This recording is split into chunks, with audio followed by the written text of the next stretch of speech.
Voilà. Merci à David d'être venu avec moi. Il n'a jamais été aussi près de moi que pendant tous ces temps. C'est vrai que 14 heures de bus, eh ben, quand vous avez un David à côté, il ne vous reste pas beaucoup de place sur le siège. Mais il n'a pas dit qu'on avait un bus où il y avait 70 places, on était plus de 80, sans compter que chaque fois qu'on a fait un arrêt, on récupérait du manioc, du gunja, on récupérait des bananes. Euh, il n'y avait pas de place au milieu pour passer.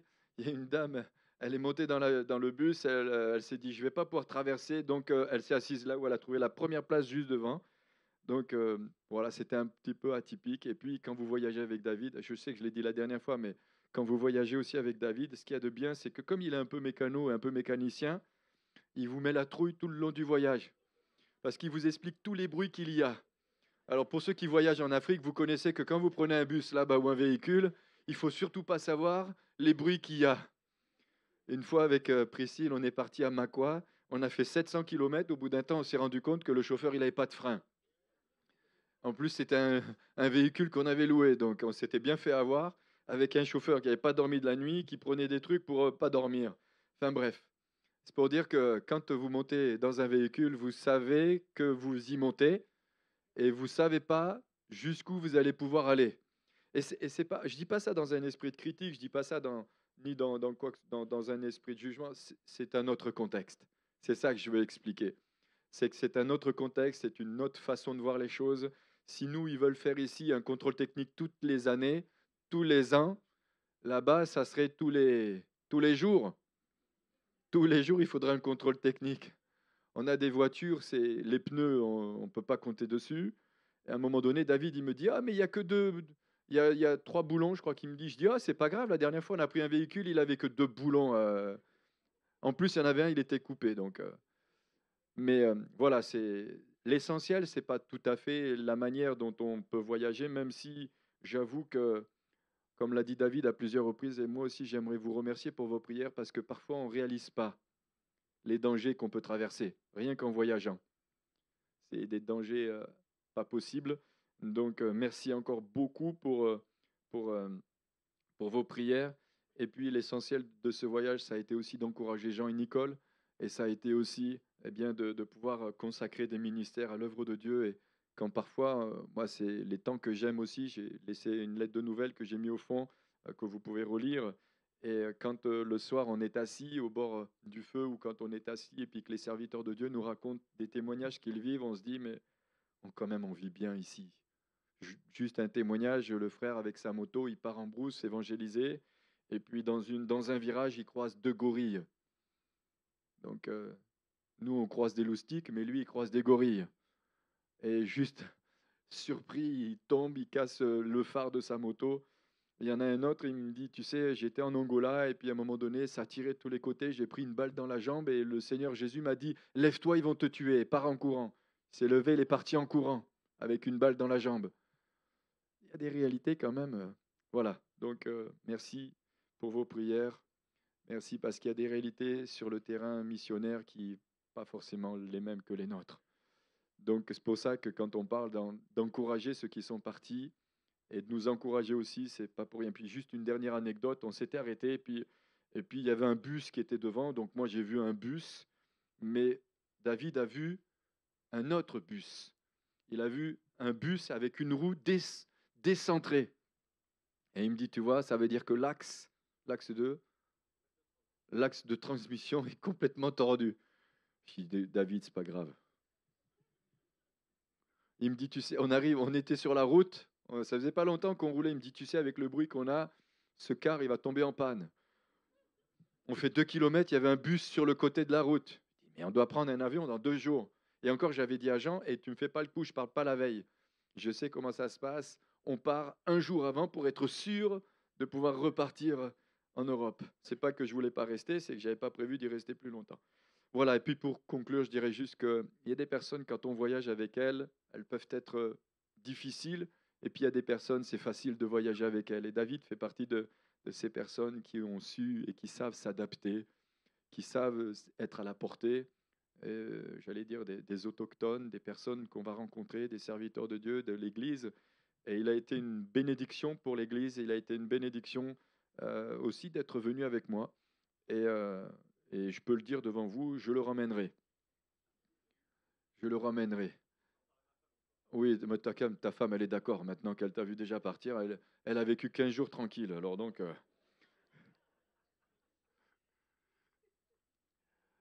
ce matin, j'aimerais, et là je vais commencer mon message, ce matin, j'aimerais parler de l'église missionnaire. On parlera tout à l'heure des baptêmes.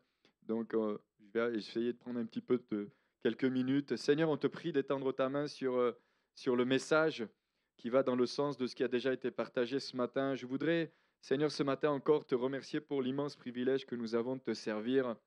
Nous voulons te remercier aussi pour eh bien, aussi le contexte dans lequel on vit, Seigneur, parce que c'est vrai, d'autres contextes sont beaucoup plus contraignants, difficiles, usants. Seigneur, et ce matin encore, je veux vraiment te remercier particulièrement pour ta parole, qu'elle ne retourne pas à toi sans avoir produit son effet dans nos cœurs, qu'elle nous donne envie, nous aussi, les uns et les autres, de nous impliquer, de nous investir dans la mission. Dans le nom de Jésus. Amen. Amen. J'ai oublié de dire aussi que, eh bien, au Congo, bien souvent, il y a des coupures d'électricité, même le Congo, la Centrafrique. Et quand on est dans certains contextes, c'est beaucoup plus usant. Nous, on a l'habitude, on a l'eau chaude, on a l'électricité, on a des roues qui sont hyper bonnes. Quand vous êtes dans certains endroits où vous avez une route, il y a que des trous. On ne se rend pas compte, alors on se dit oui, une fois on prend une route de chemin, c'est pas bien grave, mais quand tu fais ça tous les jours, c'est très usant, c'est très fatigant. Enfin voilà, je reviens sur ce matin le thème que je voudrais aborder avec vous et qui va dans le sens de tout ce que nous avons déjà un petit peu partagé. J'aimerais parler de l'Église missionnaire. Il y a ces derniers temps, j'ai parlé de l'Église généreuse, de l'Église qui identifie les ministères, de l'Église apostolique. J'ai parlé de l'Église du Seigneur Jésus à plusieurs reprises et vous pourrez aller écouter les messages que j'ai partagés sur notre chaîne YouTube Église essentielle. Mais ce matin, j'aimerais aborder avec vous l'Église missionnaire. Qu'est-ce que l'Église missionnaire? Pourquoi l'Église doit-elle être missionnaire? Est-ce que notre Église est missionnaire? Alors, quand on parle en règle générale pour les croyants qui ont déjà eu connaissance de certains livres, quand on parle de l'Église missionnaire, quand on parle de la mission, on fait souvent référence à des hommes et des femmes qui ont été incroyables dans l'histoire de l'Église. Hein, on pourrait parler de Charles Finet. Je vais citer quelques noms, peut-être certains vous les connaissez. Charles Finet, Hudson Taylor, John Wesley, David Livingstone, Marie Slay-Sor, François Guillard, pas Guillard, Goyard, Guillard peut-être, hein, il va finir par y aller peut-être. C'est Goyard, John Gibson Patton, William Carey, Adoniram Judson, William Booth, vous connaissez un soupe savon, salut, hein, c'est l'armée du salut, George Muller, Charles Studd, champion de Dieu, et puis je ne voulais pas passer à côté du grand-père aussi à Priscille, un homme de Dieu qui m'avait aussi envoyé en mission, Albert Burkhardt. Et c'est vrai que quand on parle en général de la mission ou de l'église missionnaire ou être missionnaire, on entend, il y a des mots qui résonnent, il y a des noms qui résonnent. Et personnellement, pour avoir vécu en Afrique et avoir été missionnaire, j'ai envie de dire que j'ai côtoyé des hommes de Dieu qui n'ont peut-être pas écrit des livres, mais leurs témoignages étaient de véritables témoignages d'hommes de Dieu qui ont tout quitté, qui sont partis, qui se sont engagés, qui se sont investis, et même pour certains, certains sont morts. D'ailleurs, le grand frère à Priscille est décédé au Tchad d'un accident de voiture alors qu'il était missionnaire. On ne peut pas parler de l'Église missionnaire non plus sans faire référence eh bien, au livre des Actes. Et en règle générale, quand on parle aussi de l'Église missionnaire, on fait référence à l'Église d'Antioche. Hein, vous connaissez l'Église d'Antioche, hein, pour ceux qui lisent la Bible ou qui ont déjà lu la Bible. Hein, eh bien, Actes chapitre 11, on voit qu'une église, l'Église d'Antioche est née suite à la persécution qu'il y a eu à Jérusalem. Jérusalem, donc l'Église de Jérusalem devient missionnaire par la force des choses. Mais fondamentalement, l'Église est missionnaire et doit être missionnaire. On est appelé à être missionnaire.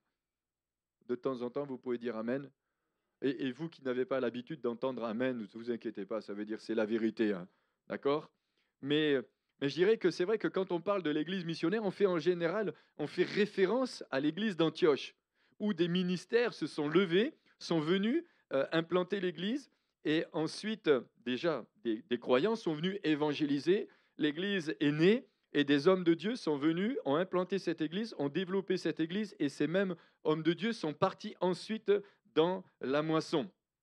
Et en mission, Acte chapitre 1, verset 8 dira, Saul avait approuvé le meurtre d'Étienne. Il y eut ce jour-là une grande persécution contre l'église de Jérusalem. Et tous, excepté les apôtres, se dispersèrent dans les contrées de la Judée et de la Samarie. L'église d'Antioche est née suite à la persécution à Jérusalem.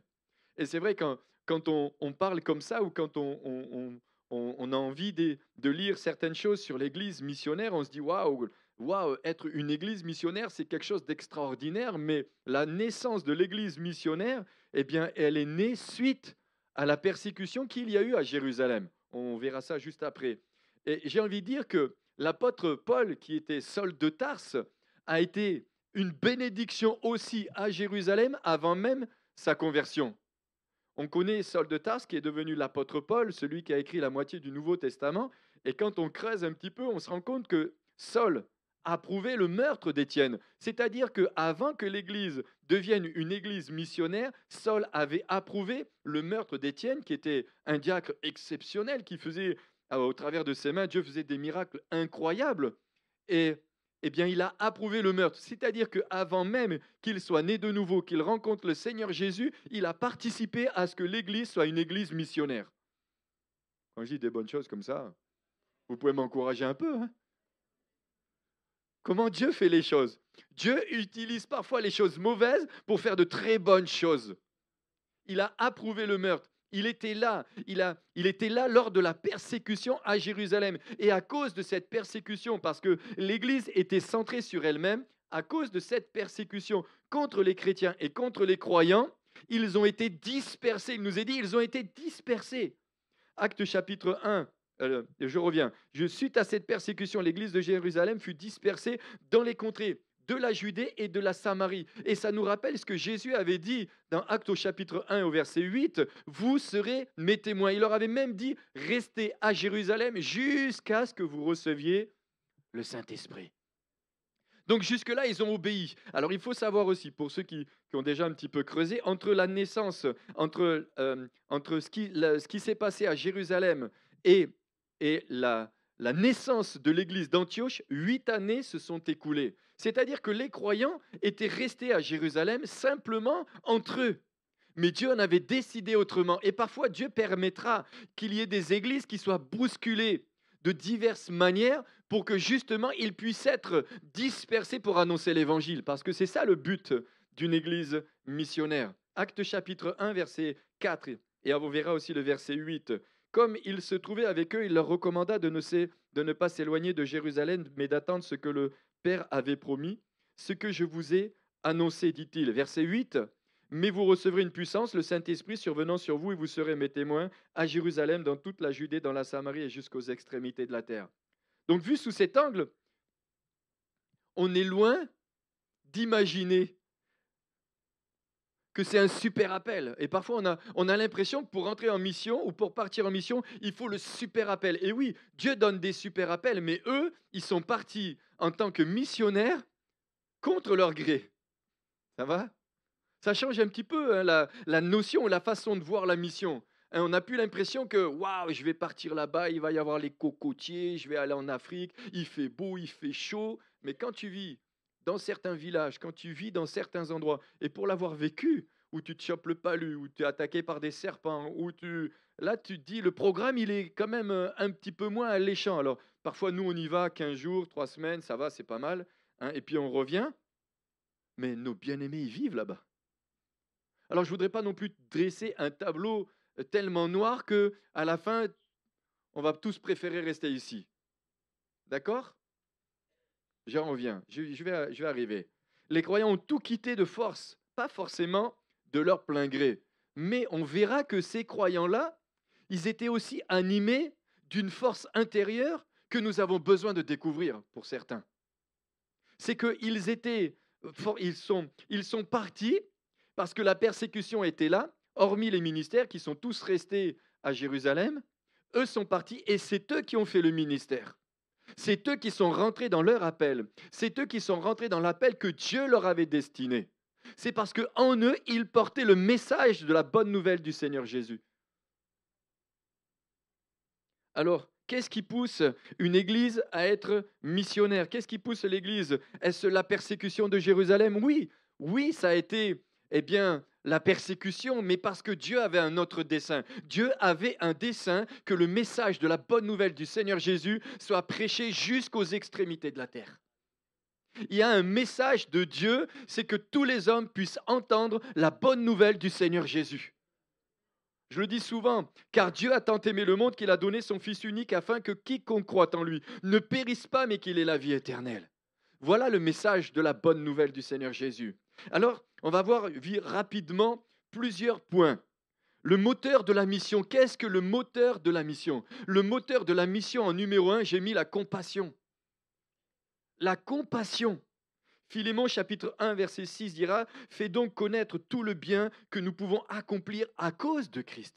Pour ceux qui connaissent un petit peu l'histoire de la mission, il y a des Moraves qui ont prié pendant des années et des années afin que des gens entendent le message de l'Évangile. Il y a des hommes dans l'histoire de l'Église qui se sont vendus en tant qu'esclaves pour que certains esclaves puissent entendre l'Évangile. Ça, c'est un autre programme. Ça va, je ne vous culpabilise pas? Je peux continuer. Hein. De toute manière, c'est moi qui ai le micro. Non, c'était pour vous détendre un peu. Il y a des gens qui se sont offerts. Ils se sont dit, non, moi, il faut que j'aille dans tel endroit pour annoncer l'évangile. Aujourd'hui, annoncer l'évangile dans certains endroits, c'est facile. C'est facile. Mais dans certains endroits où c'est fermé, on verra certains points. Où c'est fermé, c'est beaucoup plus compliqué.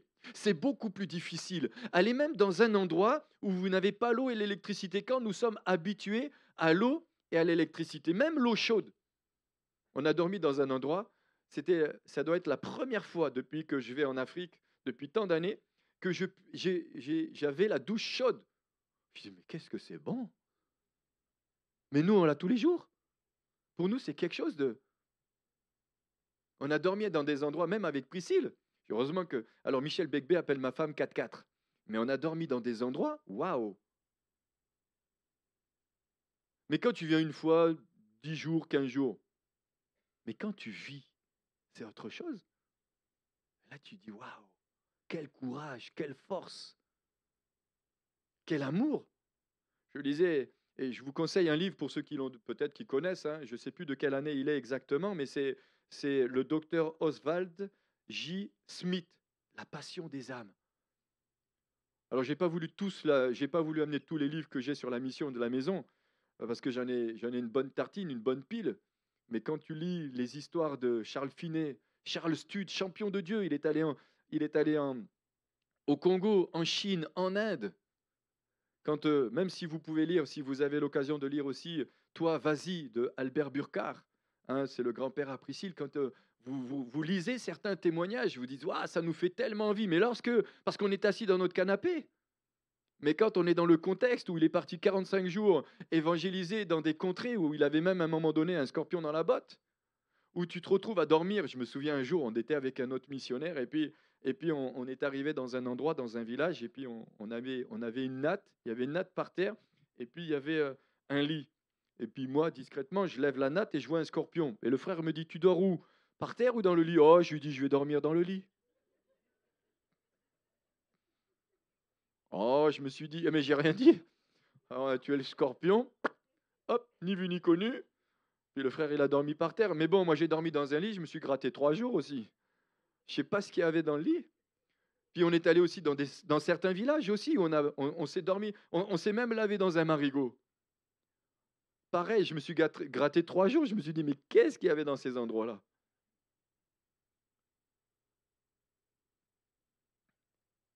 Le moteur, c'est la compassion. Et ça s'adresse à nous. Est-ce que nous avons la compassion? Est-ce que nous avons et on verra plus tard, hein, est-ce que nous avons la compassion des âmes, ou j'ai envie de dire plus la compassion des peuples qui sont au loin? C'est la compassion qui est le moteur de la mission. Compassion envers ceux qui souffrent, envers ceux et celles qui ne savent pas qu'ils sont aimés de Dieu. Le désir de voir se développer l'Église n'est pas alimenté par celui de voir les multitudes remplir les bancs d'Église, mais par celui de voir le plus possible de gens touchés par la grâce de Dieu. La compassion, mais de voir des âmes touchées par la grâce de Dieu. Et quand je me souviens, quand nous allions dans des villages, et quand suite à des passages qu'on pouvait avoir et qu'on baptisait des gens. Quelle joie on avait dans notre cœur de voir des gens qui rencontraient le Seigneur Jésus, de voir des personnes qui rencontraient le Seigneur Jésus. Et encore, je me souviens quand moi j'y suis allé, il y a quelques années en arrière, où j'y ai vécu, je me souviens que lorsque je suis arrivé, il y avait un véhicule tout neuf. Je me dis merci Seigneur. Le grand-père à ma femme, il avait un cheval tout neuf. Moi, j'avais un véhicule tout neuf. La compassion pousse l'Église à répondre aux besoins de son milieu et à en soulager les souffrances.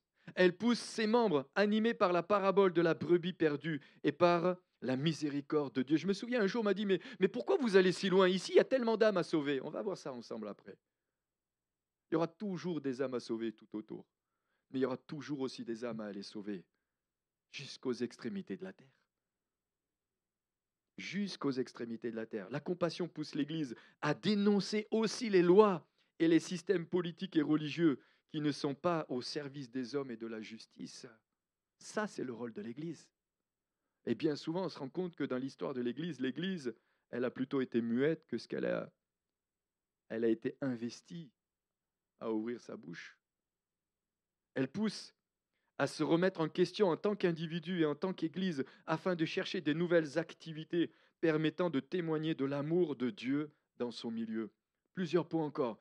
Le deuxième point que j'aimerais relever, c'est que la mission de l'Église, c'est quoi? C'est rendre libres les opprimés. C'est libérer ceux qui sont sous le joug de l'esclavage. Vous pourrez lire ça dans Luc au chapitre 13, versets 10 à 16. La mission de l'Église, c'est envoyer des ouvriers dans la moisson.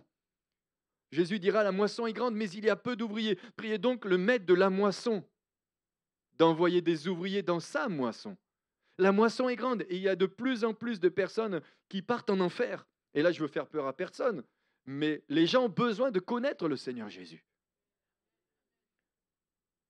Les gens ont besoin de connaître qu'il y a un sauveur. Il y a des tribus qui ne connaissent pas l'évangile. Il y a des tribus qui ne savent pas que Jésus existe. Il y a des peuples qui ne connaissent pas. J'avance.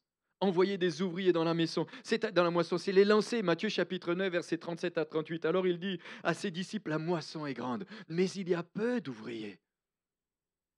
La moisson est grande, mais il y a peu d'ouvriers. Partir, c'est renoncer. Partir, c'est se consacrer. Partir, c'est accepter de payer le prix. Rester, parfois, c'est bien vivre. Ça va? Je choque personne? C'est avoir son confort. C'est avoir ses petites habitudes. C'est venir de temps à autre à l'église. C'est me faire du bien avec mes frères et mes sœurs. Partir, vous savez, partir, c'est quoi? C'est la solitude. C'est l'incompréhension. C'est se retrouver dans une culture différente de la nôtre. C'est se retrouver, à un moment donné, différent des autres. Quand je suis arrivé la première fois à Bangui, déjà quand je suis descendu de l'avion, j'avais l'impression de sortir du sèche-cheveux tellement il faisait chaud avec les réacteurs. C'était une chaleur. Mais c'était la première fois. Je dis ça comme ça. Peut-être pour certains, ça ne vous parle pas. Pour d'autres, oui. Mais c'est la première fois que j'avais l'impression que ce n'était pas les autres qui étaient différents. C'était moi qui étais différent des autres. J'ai vécu un choc culturel, intérieur. Après, on est parti, on s'est retrouvé à 400 kilomètres. Mais on a connu la solitude. On a connu aussi des façons de penser qui étaient totalement des nôtres. Où on allait parfois sur le marché et des gens vendaient un Doliprane, un clou. Et nous, ici, on dit ça vaut pas un clou, mais là-bas, ça vaut quelque chose. Nous, on dit parfois, vous connaissez cette expression, ça vaut pas un clou. Ah, mais nous, on a construit. Je peux vous dire que des fois, un clou, c'est un clou. Hein. On a connu ces temps-là. On a connu aussi le rejet, l'incompréhension. La mission, c'est répandre l'évangile. C'est parler de l'amour du Christ. C'est répandre la parole de Dieu.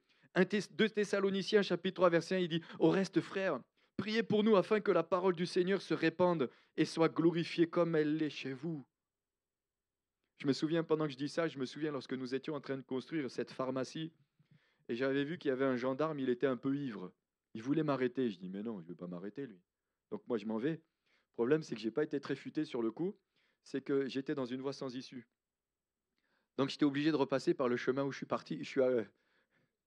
Donc quand j'ai fait le demi-tour, mon fameux gendarme un peu ivre, il était encore là. Bon, j'ai passé un petit sale quart d'heure, mais on a fini par s'en sortir. Il y a d'autres contextes. C'est annoncer.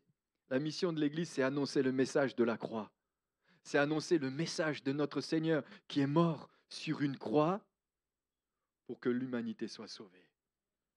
C'est annoncer le message de la croix pour que ceux qui sont dans certains villages puissent entendre l'Évangile.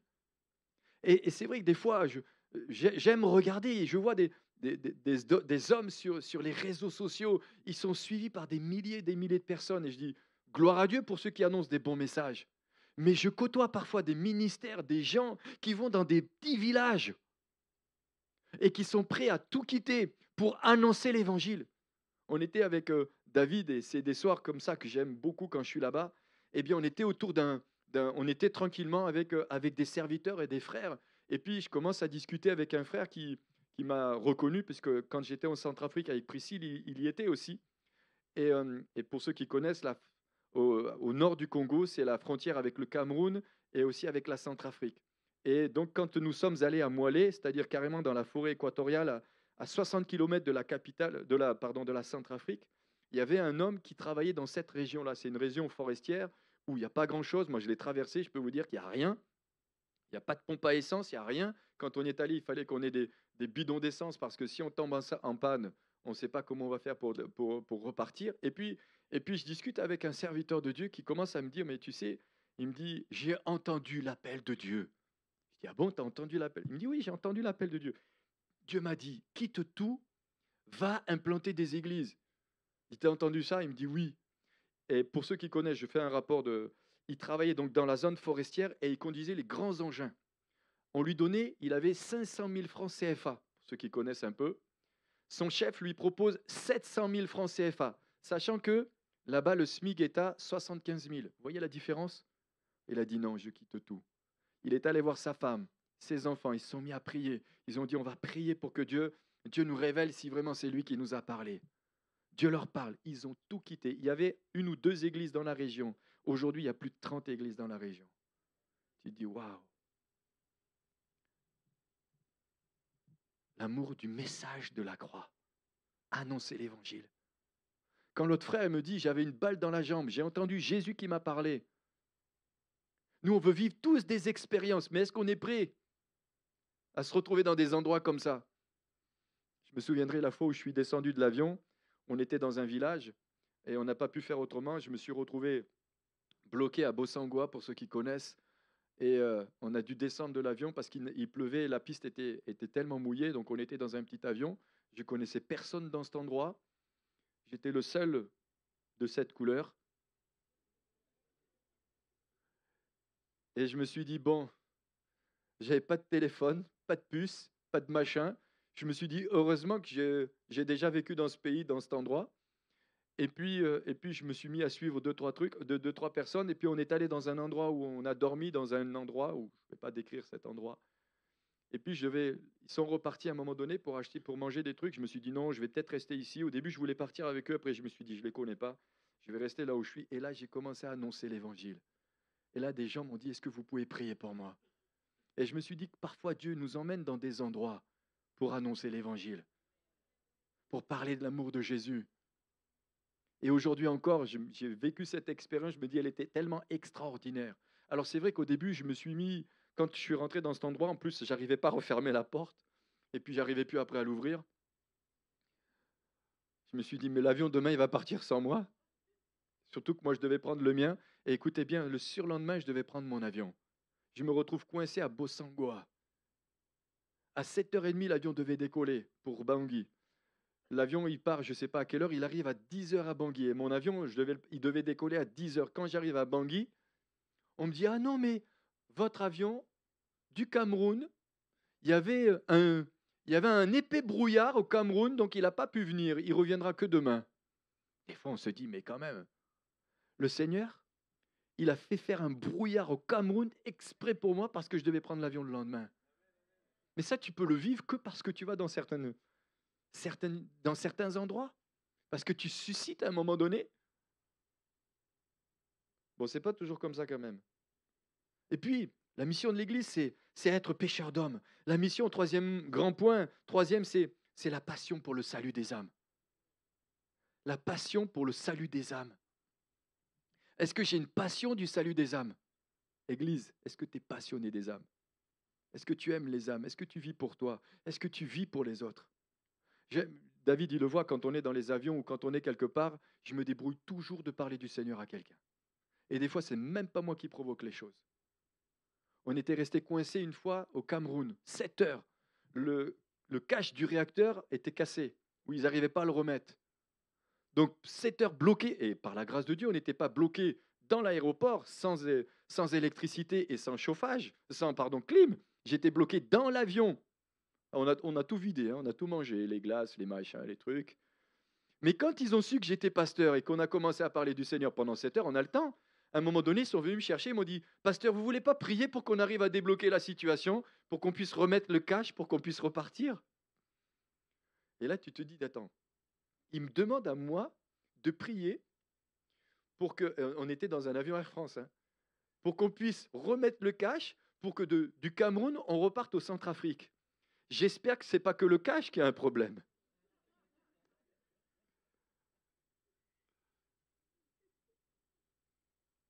La passion des âmes. La passion pour le salut des âmes n'est pas réservée uniquement au ministère, elle n'est pas réservée non plus uniquement aux pasteurs, premièrement. Deuxièmement, la passion des âmes, elle n'est pas non plus réservée uniquement aux évangélistes. La passion des âmes. L'Église entière doit avoir une passion pour le salut des âmes. C'est le rôle des ministères de l'Église de transmettre cette passion. Et c'est notre rôle de transmettre à l'Église cette passion. Et c'est ce où j'ai voulu essayer de vous faire comprendre tout à l'heure. Lorsque à Jérusalem, il y a eu persécution, tous les ministères sont restés, les apôtres sont restés à Jérusalem. C'est les croyants qui sont partis jusqu'à Antioche. C'est les croyants de village en village, là où ils allaient, ils annonçaient l'évangile. Ils ne sont pas partis en se disant oh, on est persécutés. Ils ne sont pas partis en... Non, ils sont allés annoncer l'évangile. Et quand, à Jérusalem, ils ont vu qu'à Antioche, des disciples commençaient à se lever, ils ont envoyé Barnabas, qui est allé chercher Saul de Tarse. Et c'est comme ça que l'église d'Antioche est née.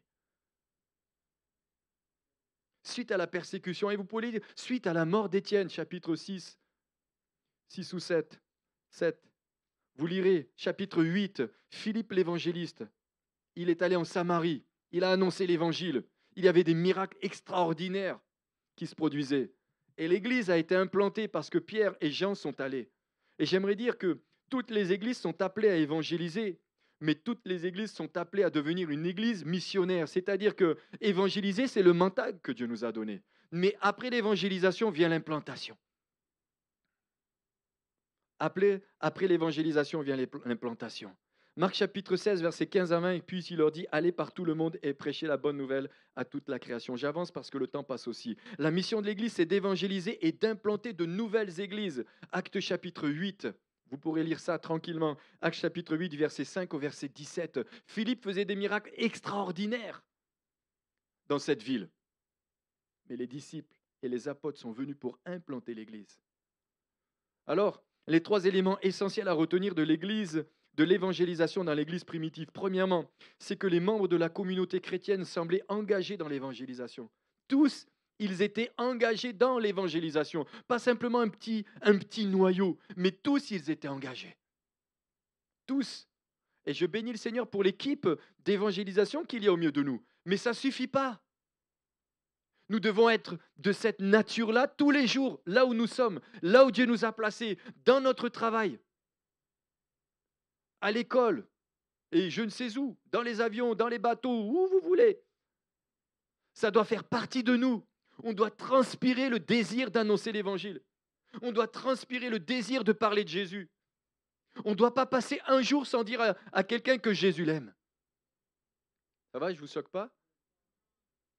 Alors là, certains vont dire ça, il parle comme un évangéliste. Non, je parle juste comme quelqu'un qui a rencontré son Seigneur. Alors j'avance. Tous les membres de la communauté chrétienne semblaient engagés dans l'évangélisation, tous. C'était leur nature. Deuxièmement, leur prédication était accompagnée de l'action miraculeuse du Saint-Esprit. Vous aussi, ce Marc 16 s'adresse à vous. Allez par tout le monde et prêchez la bonne nouvelle. Celui qui croira et qui sera baptisé sera sauvé. Voici les signes qui accompagneront ceux qui auront cru. En mon nom, ils chasseront les démons, ils parleront de nouvelles langues, ils saisiront des serpents. S'ils boivent quelques breuvages mortels, cela leur feront point de mal. Ils imposeront les mains aux malades et les malades seront guéris. Quand on est parti une fois jusqu'à Moillet, on ne le savait pas, le chauffeur, notre chauffeur, était malade. Quelques jours après, il nous a dit, vous savez, quand j'ai commencé à conduire, j'ai pris mon véhicule, j'étais tellement malade, j'ai cru que j'allais jamais pouvoir vous amener à Moillet, c'était à plus de 900 km. On a fait 900 km, il fallait traverser le fleuve sur une pirogue, assis sur une chaise en plastique. Et là, tu ne sais pas du quel côté, si jamais ça se retourne, tu dois aller parce qu'avec les crocos, tu ne sais pas du quel côté ils sont. Et après, on avait 400 km dans la brousse. On avait un chauffeur malade. On lui a rien que le fait d'être avec nous, il a dit mais je sais pas ce qui s'est passé, j'ai été guéri. J'avance encore. Et le troisième, il démontrait une charité intense, c'est-à-dire ils avaient une passion, un amour particulier pour les âmes, ils avaient un amour particulier pour les gens. Alors, les églises missionnaires, elles évangélisent pour plusieurs raisons, parce que Jésus était un gagneur d'âmes, parce que la moisson est grande, parce qu'il y a peu d'ouvriers, parce que c'est une grande mission, Marc 16, parce que c'est un immense privilège que nous avons. Acte 2, chapitre 46 à 47. J'avance encore. Parce que la prophétie est inaccomplie concernant le retour de Jésus. Jésus revient bientôt. Jésus revient bientôt. Et nous devons hâter le retour de notre Seigneur. On doit hâter le retour du Seigneur. Parce que Dieu nous tiendra responsables. Dieu avertit directement ses serviteurs qu'ils doivent annoncer le message qu'il leur donne aux personnes auprès desquelles il les envoie.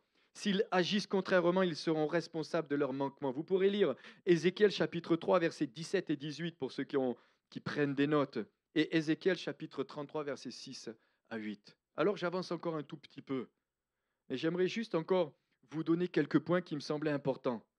Toutes les églises doivent être dirigées par quelque chose. Toutes les églises, ne vous laissez pas distraire par Lucas.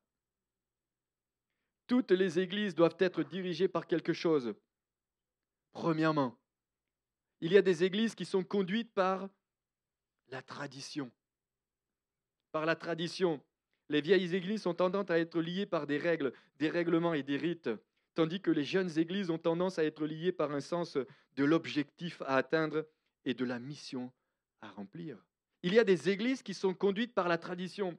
Il y a des églises qui sont conduites par la personnalité. Il y a la personnalité à la tête de l'église. Elle a une force, elle a une telle personnalité qu'elle empêche les autres de développer l'œuvre de Dieu. Le problème avec une église dirigée par la personnalité, c'est que son emploi du temps est déterminé par le cadre de vie, les besoins et les incertitudes du responsable plutôt que la volonté de Dieu et le besoin des gens.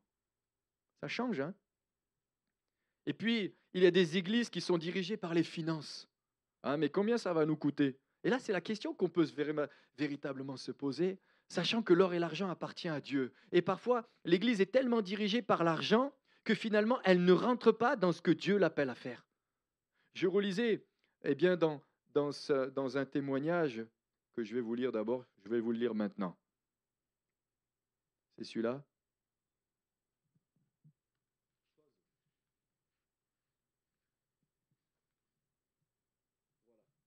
Écoutez bien.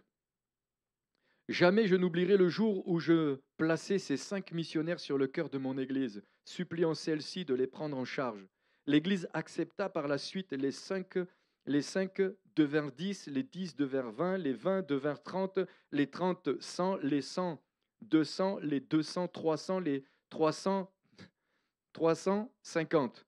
Et aujourd'hui, mon Église compte une armée d'ouvriers agissant en son nom de la part sur quelques 40 champs missionnaires et sous les auspices les plus de 35 sociétés missionnaires marchant par la foi. Je me dis, waouh, au début c'était 5, mais Dieu a toujours pourvu. Une église qui est conduite par les finances, elle ne rentre pas dans cette dimension. Alors, il y a aussi les églises qui sont dirigées par les programmes. Souvent, le but d'une église dirigée par les programmes est donner aux gens simplement des fonctions à remplir plutôt que de les aider à se développer. Puis, il y a des églises qui sont aussi conduites par les bâtiments. Moi, je suis dans un vrai paradoxe. À la fois, je veux des bâtiments plus grands, mais à la fois, j'ai l'impression que les bâtiments plus grands vont nous empêcher d'être encore plus grands. Ça va, vous m'avez suivi?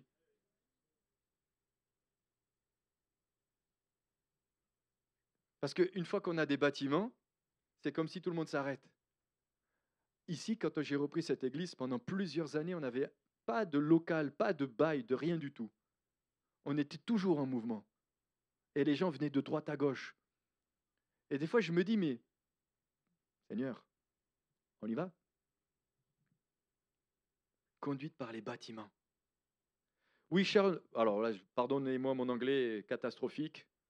Winston Churchill a dit un jour, nous façonnons nos bâtiments et ensuite ce sont eux qui nous façonnent. Il faut des bâtiments pour les croyants, il faut que les bâtiments pour les croyants se retrouvent pour louer et adorer notre Créateur. Mais si certains s'opposent au fait qu'il faille des locaux, l'Église a besoin d'être quelque part. Alors je continue, il y a des églises qui sont dirigées par des événements. On appelle ça des églises événementielles. Il n'y a que les événements qui comptent. Et puis, je ne rentre pas dans les détails parce que j'ai beaucoup de choses encore à vous dire. Et puis, il y a des églises qui sont dirigées par des personnes en recherche, c'est-à-dire des personnes qui ne connaissent pas le Seigneur. Ils sont en recherche. Et cette église, elle est conduite simplement par ces personnes-là. Et ce n'est pas non plus comme ça que l'église doit être conduite. Ce n'est pas ceux qui ne connaissent pas le Seigneur ou ceux qui le connaissent qui doivent diriger l'église. Ça va? C'est le Saint-Esprit qui doit diriger l'église. Et là, ça change tout. On ne fait plus les choses en fonction de ceux qui sont là, on fait les choses en fonction de ce que Dieu nous demande de faire. Et on le retrouve dans Actes au chapitre 13. C'est que Barnabas et Saul étaient des leaders incontestables dans l'église d'Antioche. Barnabas est venu chercher Saul, ils ont implanté l'église. Ils sont devenus des colonnes dans cette église. Et le Saint-Esprit a dit, mettez-moi à part Barnabas et Saul pour l'œuvre à laquelle je les ai appelés. Et parce qu'ils avaient emmené l'église dans une maturité, ils ont pu eux, être envoyés et partis. C'est mon 8e point. Dieu inclut l'évangélisation dans ses projets pour l'Église, mais pas pour exclure les autres objectifs. Attirer les gens en recherche est la première étape du processus qui conduit à en faire des disciples, mais cela ne doit pas constituer la force directrice de l'Église. L'Église est un tout. L'Église dirigée par le Saint-Esprit, Actes chapitre 13, verset 1 à 4, je l'ai dit, l'Église d'Antioche, c'est l'exemple même d'une Église qui est dirigée par le Saint-Esprit. C'est-à-dire, dans cette Église, le Saint-Esprit avait toute la place. Et nous, parfois, on dit le Saint-Esprit a toute la place. Et parfois, même les croyants me disent, mais le Saint-Esprit a toute la place dans ma vie. Et des fois, j'ai envie de dire au Saint-Esprit, Saint-Esprit, tu ne pourrais pas lui dire de venir plus souvent? J'ai besoin de lui. Tu ne pourrais pas lui dire de venir le mardi aussi pour m'encourager un peu?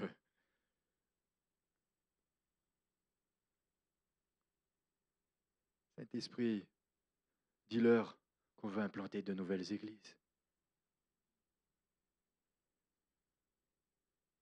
Dis-leur que la moisson est grande et qu'il y a peu d'ouvriers.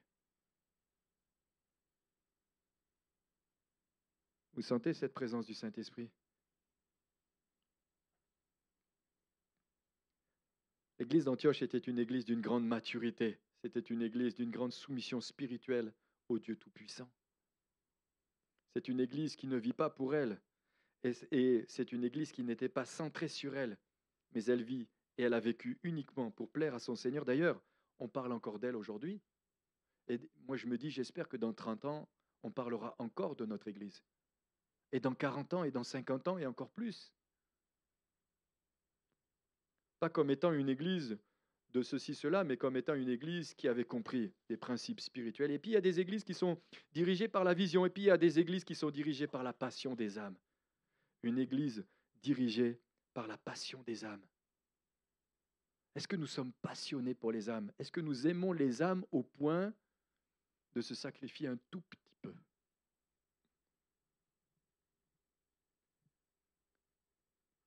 Je Je ne peux pas tout vous lire de ce que j'ai relu dans ce bouquin-là.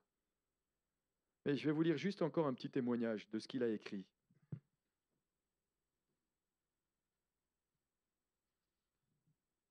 Le docteur Alexander Duff, ce vétéran de la mission aux Indes, revint en Écosse pour y finir ses jours. Devant l'Assemblée générale de l'Église presbytérienne, il fit entendre un dernier appel.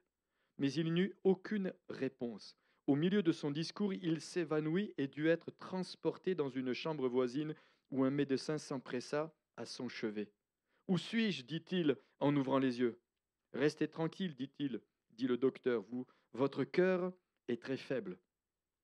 Mais il me faut terminer mon appel, reprit le vaillant pionnier. Ramenez-moi dans la chapelle, je n'ai pas encore fini mon appel. Malgré les conseils du médecin, le vieux missionnaire se leva et surmonta sa faiblesse. Il se dirigea vers la chaire, soutenu d'un côté par le docteur et de l'autre par le pasteur. Tandis qu'il en gravissait lentement les marches, toute l'assemblée se leva pour lui rendre hommage, et il poursuivit son brûlant plaidoyer. Quand la reine Victoria réclame des volontaires pour les Indes, dit-il, des centaines de jeunes gens répondent à son appel. Mais quand le roi Jésus-Christ les réclame pour son service, personne ne bouge. Il y eut une pause, puis il reprit. Est-il possible que l'Écosse n'ait plus aucun de ses fils à donner pour l'Inde? Il s'arrêta encore, puis il reprit la parole.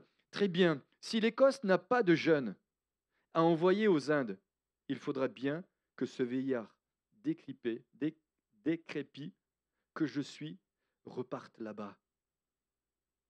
Et même si je ne suis plus capable de prêcher, je pourrai toujours me coucher au bord du Gange et y mourir afin que ce peuple sache qu'il y a au moins un homme en Écosse qui s'est soucié de leurs âmes jusqu'à donner sa vie pour eux. Ça fait réfléchir. Hein. Alors, bien-aimé, Paul était un missionnaire exemplaire.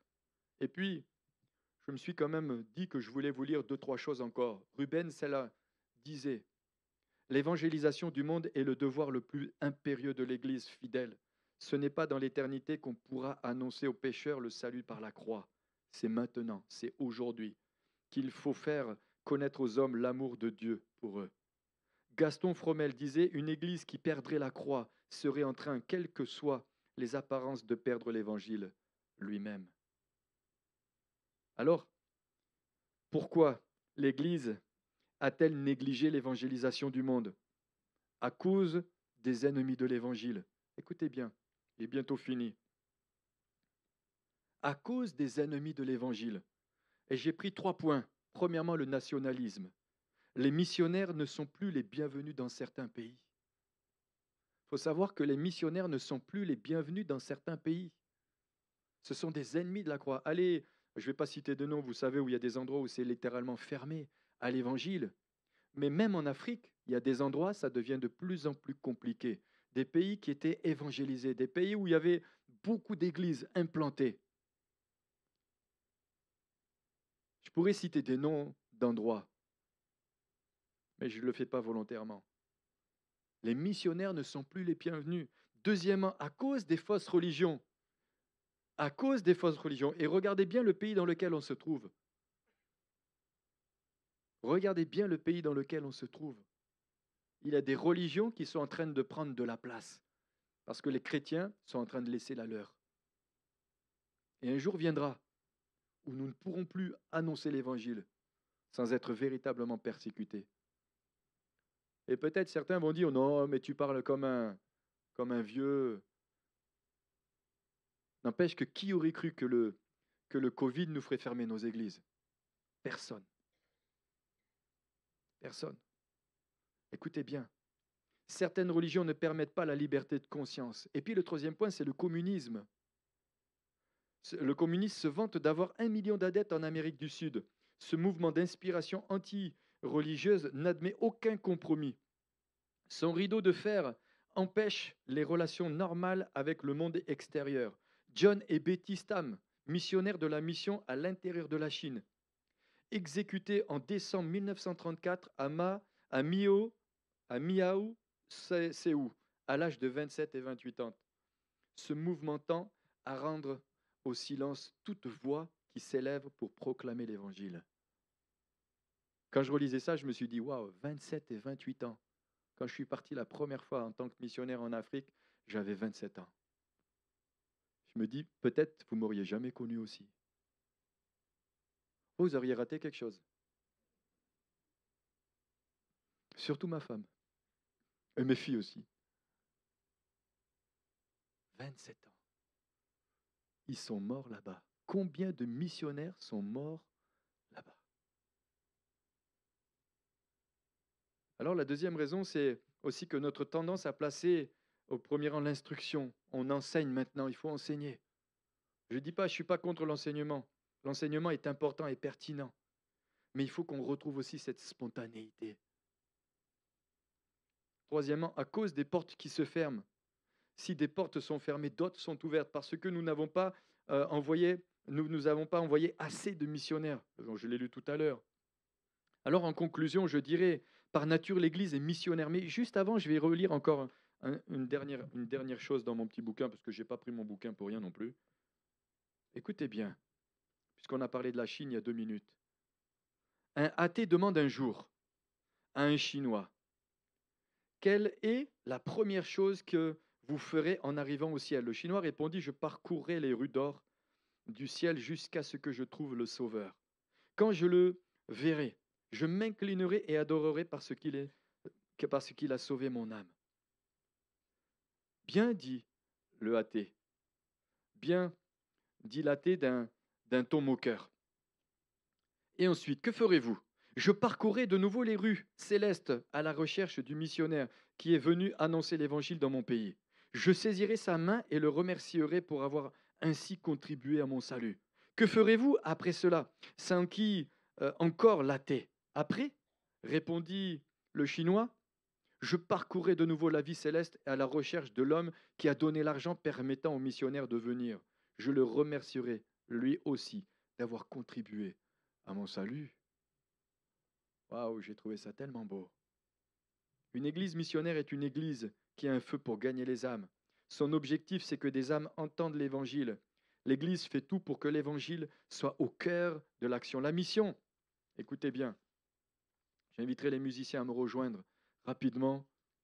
La mission de l'église, sans vous laisser distraire, la mission de l'église est considérée avant tout comme celle d'aller à la recherche de la brebis perdue. Voici les endroits, et puis je voulais aussi vous partager ça rapidement, c'est que nous sommes aussi impliqués dans plusieurs endroits. Peut-être si on peut juste afficher la photo, Pauline, on est impliqués dans plusieurs endroits comme le Congo, comme la Centrafrique, comme le Tchad, comme Israël, comme le Madagascar. Et puis nous avons de très bonnes relations aussi avec Nelson et Maria au Guatemala. Bien-aimés, nous sommes impliqués dans ces endroits. Et je bénis le Seigneur pour l'Église dans laquelle Dieu nous permet d'être, où nous pouvons soutenir des hommes, des femmes. Et actuellement au Congo-Brazzaville, il y a 87 églises. 87 églises. Et je bénis le Seigneur pour le travail que fait Jean. Jean et Nicole, le travail qu'ils font. Et on est monté encore à Ouesso, et je peux vous dire que la santé qu'il a à faire, les kilomètres qu'il fait, des fois je me dis, waouh, quel courage il a. Dans le psaume au chapitre 2, verset 8, il est dit « Demande-moi et je te donnerai les nations pour héritage, les extrémités de la terre pour possession. » J'ai demandé des pays. Mais faites attention que si vous les demandez, faites attention de ne pas y aller. Il y a 3 catégories de personnes, et je conclus par ça. Ces 3 formes de service sont égales et importantes. Tout d'abord, il y a ceux qui envoient des missionnaires. Et de cette église, plusieurs missionnaires sont partis, dont Ritza et Kivan, qui sont restés plus de 10 ans au milieu de nous et qui sont maintenant à Madagascar et qui font un super travail. Deuxièmement, il y a ceux qui intercèdent pour les missionnaires. Intercéder pour ceux qui sont missionnaires du milieu de nous. Ils ont besoin de nos prières. Ils ont besoin d'intercession. Et puis troisièmement, et enfin, ceux qui sont appelés à partir eux-mêmes. J'ai envie de dire aussi une quatrièmement, c'est ceux qui les soutiennent aussi financièrement. Parce que parfois, nous, on veut des missionnaires qui vivent comme ceux qui sont autochtones, mais ça ne marche pas comme ça. Si on veut leur donner les moyens d'être efficaces sur le terrain, si on veut leur donner les moyens de pouvoir être utiles entre les mains du Seigneur, c'est bon qu'on puisse aussi mettre la main dans notre poche. Alors, je ne suis pas là pour faire un appel d'argent, mais je vous dis simplement, ils ont besoin aussi d'un soutien financier. Romains chapitre 10, versets 14 et 15, il est dit comment donc invoqueront-ils celui en qui ils n'ont pas cru? Et comment croiront-ils en celui dont ils n'ont pas entendu parler? Et comment en entendront-ils parler s'il n'y a personne qui prêche? Et comment y auront-ils des prédicateurs s'ils ne sont pas envoyés?